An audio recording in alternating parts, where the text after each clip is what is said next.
Trump issues Sunday ultimatum for Hamas to accept Gaza plan.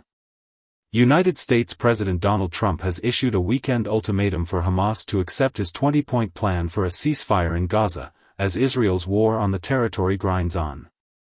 On Friday, the Republican leader took to his social media platform Truth Social to denounce Hamas as a ruthless and violent threat and to pressure it to accept his proposal. He warned an agreement must be reached by 6 p.m. U.S. Eastern Time, 2200 hours Greenwich Mean Time, on Sunday, or else Gaza would face further violence. If this last-chance agreement is not reached, all hell, like no one has ever seen before, will break out against Hamas. There will be peace in the Middle East one way or the other, Trump wrote in a lengthy, 329-word post. The Trump administration had discussed the peace plan with a group of Arab and Muslim leaders in September on the sidelines of the United Nations General Assembly.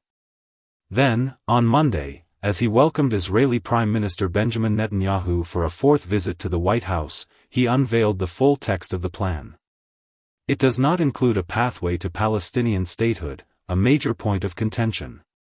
And it makes few demands of Israel, whose military campaign in Gaza has killed more than 66,000 Palestinians, many of them women and children. An independent UN commission in September determined that Israel's actions in Gaza amounted to the crime of genocide, confirming similar reports from human rights observers.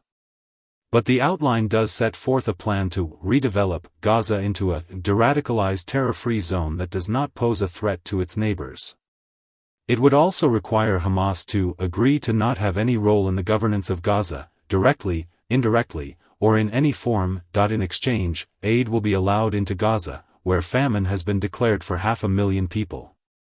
An Israeli blockade has prevented adequate resources from reaching civilians, heightening the hunger crisis. The plan also calls for Hamas to release Israeli captives and the bodies of those who died. Israel, in return, will release the 1,170 Gazans who were detained after the start of the war on October 7, 2023, plus 250 people sentenced to life imprisonment.